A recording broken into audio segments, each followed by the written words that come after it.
Mark Atkinson. I'm the project manager of the Elms Farm project. And it's the excavation of what I feel is a very important Iron Age and Roman settlement. We're actually standing on the site of what we believe is the temple, and at the centre of the town. We have excavated this area quite well, but there's vast swathes of land surrounding this site, this actual site of the temple, which we're going to leave largely unexcavated. And who knows whether we've got more substantial remains such as this in them. We really just do not know what's in this area. Well, we're actually standing here on our last day, on our final morning's work. And you can see the machines rumbling behind me. We don't know whether we're going to get back here. We've had the undertaking from Bovis that they will allow us further time, but as yet there is no resources, no money to allow us to carry on excavating here. So we just don't know whether we'll ever get back here or not. It's quite possible that we won't. And we know that we've only dug perhaps as little as 20% of the site. There's a vast amount more, and 20%. That's only 20% of a 52-acre site. So that is quite a small area, really. Right. The site has Iron Age origins, and very important Iron Age origins, in that it seems to be trading with the continent even as early as, say, 100 BC, perhaps earlier. Now, this is before the Romans ever came to Britain, and there they are dealing with Europe. And so from that point of view, it's a very important site as far as Britain and as far as probably as Western Europe is concerned, in that the site was trading with Italy and Spain and France even then. It seems that I think that is the most important aspect of this site. The Roman occupation which followed is essentially the Romans coming into a very prosperous town for that period, anyway, relatively prosperous, and taking it over. And it's that transition that is of so much interest, I believe, both to academics and to general public. This is where the native Britain becomes civilized Romano Britain. To date, we've actually excavated from our 20% sample something in the region of 250,000 fragments of pottery. Now, say we've only excavated as little as a fifth of the site, times that by 5, and you're dealing with 1.25 million sherds, which is a vast amount that you can really do an awful lot with, both in... Okay, well, we're actually standing on a Roman road here, and you can see that the gravel here is far more compacted than elsewhere on site. And it actually swings around. Difficult to follow because there's an awful lot of gravel on the site, different types of gravel. The road is swinging around that way, and we're standing on quite a major junction. Now, the road branches off, and it's between this road that we have our Iron Age and Roman temples, one on top of another one. And it seems to be that the temple, even in the Iron Age, was very important to the town, and therefore the Romans took it on and built their own temple on the site as well, perpetuating that very important religious role to the site. Elsewhere, you can see already that the water from the high water table of the ground here, and the weeds are quickly taking over the site.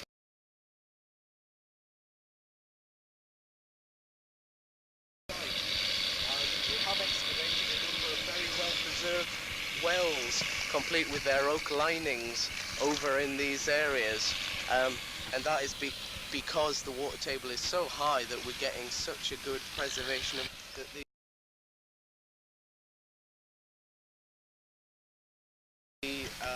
the whole road for the construction firm is coming through. They've already covered over in the foreground. You can see a beautiful compacted gravel surface.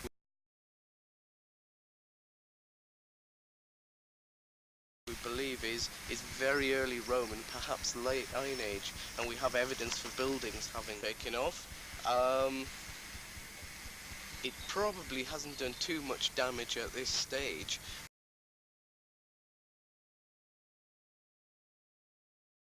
Although in the long term you're obviously going to get compaction problems. It's only been down there for something like 6 weeks, therefore it certainly could be taken off. As you can see, it was just slapped down on top of a part of the site that we've by no means finished. Well, I'm walking up the main road, one of the main roads in the town, and just jumping over what would have been a big fence line delineating the temple complex from the roadside. We come inside the complex here, and we've got remains of a small building at the apex of these two roads swinging around the outside of our temple area, and we think this may possibly have had a role to play in lead working on site. We've had quite a lot of lead smelting waste from a small pit in the middle of this feature.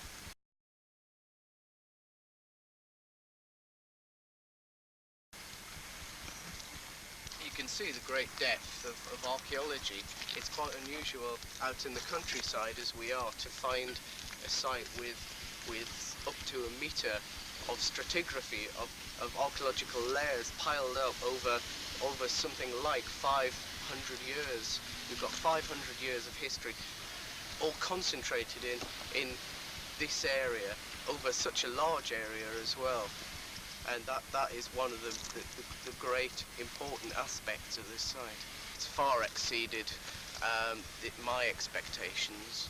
I think everybody's, which is perhaps partly why we're finding ourselves underfunded now. Something like 450 houses and a bypass. In a year we certainly won't have excavated everything. We will have merely increased our sample.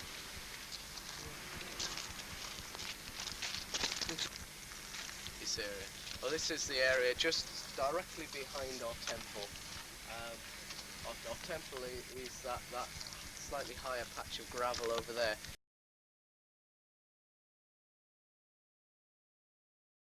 And we've been digging these large pits in the hope that they would have some religious significance, in that you do get votive pits in which offerings are thrown into.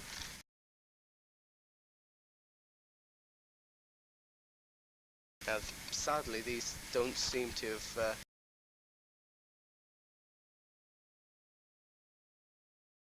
turned out to be such votive pits, but this is exactly the kind of processes we need to go through. We need to excavate to find out just what things are. Without doing that, then we have no idea of what these brown splodges on the surface are.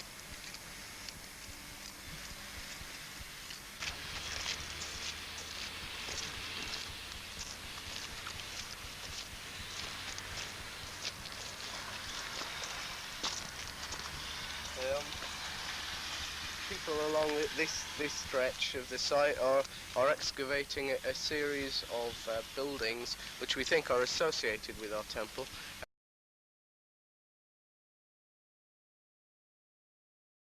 We've got at least 3 phases of building on top of each other. Now the problem with this site is that there was no local building material, and everything was built out of wooden walls, maybe with clay plastering, and thatched roofs largely as well.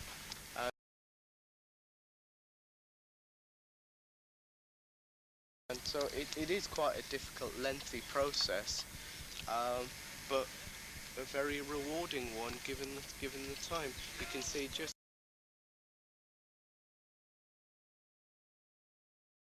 in front of us what we're looking for, these dark beam slots cut into the gravel, and that is where the wooden foundations to the houses or the buildings here were. And so we need to locate those, excavate them in order to reconstruct the buildings, to find out how many buildings, of what date and what style we're standing on the site here. Certainly since the 5th century, so say 1500 years, there has been no significant disturbance to the site. I don't know of one, certainly not one that has been excavated. It's difficult to tell if it's unique. The thing about these undisturbed sites is that there's no indication of what is underneath them, because the content of that site haven't been raked up, say, by the plough. So it's difficult to tell. Probably all our best sites are ones that, or our best preserved sites, are unknown, simply because they are preserved very well. Therefore we know very little about them. On the peripheries of Heybridge and Malden. In its Roman phase, it was circular, something like 15 metres across, and probably was just a high enclosure wall without a roof surrounding what we think here is an altar base or a statue base or a actual structure. Well, it hasn't really come from anywhere. This is a sort of a concreted plinth, and this is where I think our shrine sat at the back end of our temple.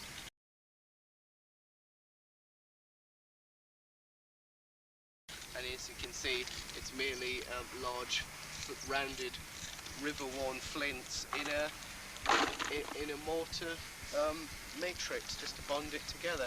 Now this would seem to be quite a substantial thing, and therefore load-bearing. So we can surmise that we had either a very heavy structure, or perhaps even a very heavy statue here. But it's quite possibly one of the richest in terms of archaeological material.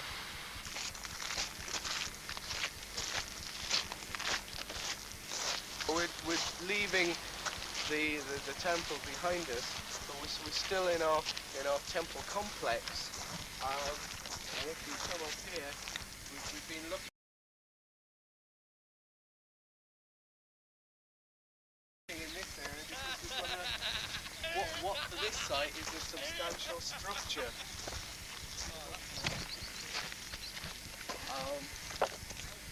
As you can see, here is the foot of what may well have been quite a substantial wall.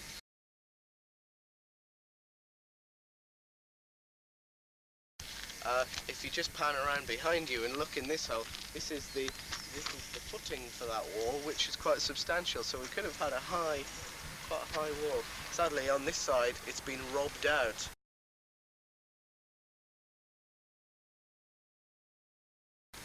But I'm actually standing at the entrance to this whole religious temple complex, and so there's a whole channeling of the focus of the settlement through this line towards our temple, and you can see here that we're only managing to dig a very small area of it, and quite very. Richard Webster, I've been on the site now for 5 months. I'm a site assistant. And it's a wonderful place, and it should be saved because it's part of our nation's heritage place. It should be taken out properly. I mean, we have been being quite brutal, but that's the nature of the job these days. This is an Iron Age sort of ground surface, and we'd like to actually get into it and excavate it because it's going to have lots of dating evidence. So we can sort of date the surface which is lying on top of it, which in turn will help us with the wall.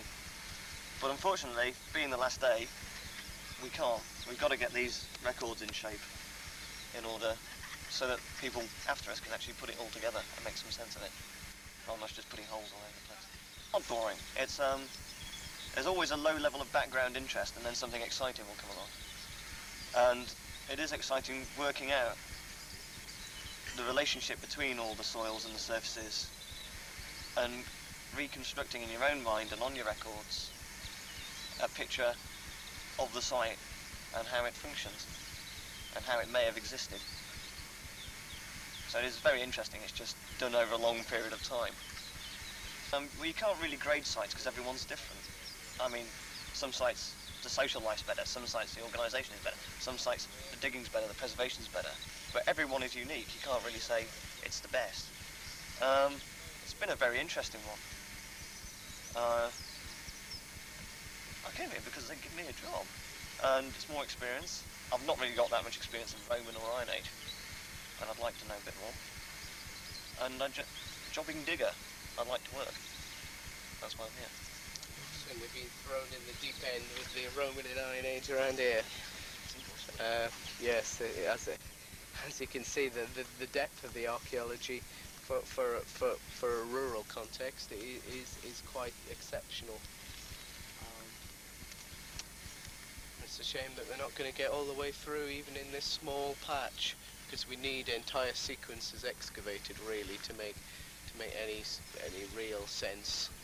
You need a starting point and a finishing point, and here they're going to walk away and leave it. Although it doesn't have the roads and the more impressive sort of temple-like structures that we've got over there, we seem to be in the domestic area of the town, and that, of course, taking the town as a whole, is just as important. In that we need to find out where the local population are living and what they're actually doing in those areas. And this is what we have here. Now they seem to be digging in an awful lot of pits, but there are domestic dwellings in amongst all of this. Again, it's a question of beam slots and post holes and evidence for wooden buildings like that. But we also have pottery kilns. We have metal working in the form of hearths, and that's what I'm going to show you now. I'm going to show you one of the hearths that we've been excavating.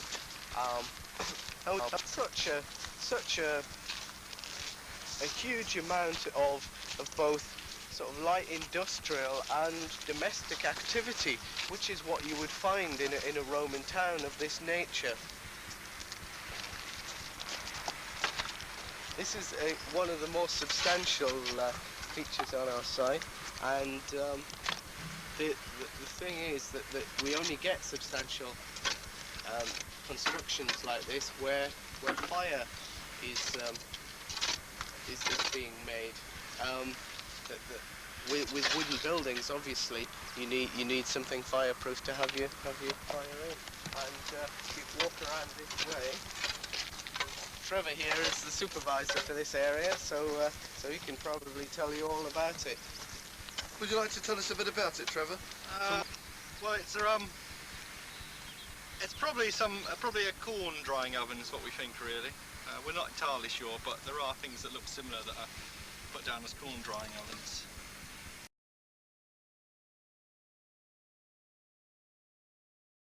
And basically, this area down here seems to be where they would have had the fire.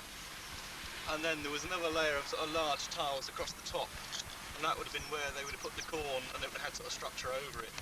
And it would have actually dried in there, and this would be the fire, and they would sort of stoked it from this end, probably. Likely to have been a bit larger, I think. Yeah, probably. Some of it's been removed by later pitting. Yeah, possibly some of this end might have gone. Though at the moment it is looking as if there is actually sort of a cut for the construction here. It could have been quite small. The reason why I thought it might have been bashed out by a pit is that we do have a pit right next to it with suspiciously sort of similar material in it. And I was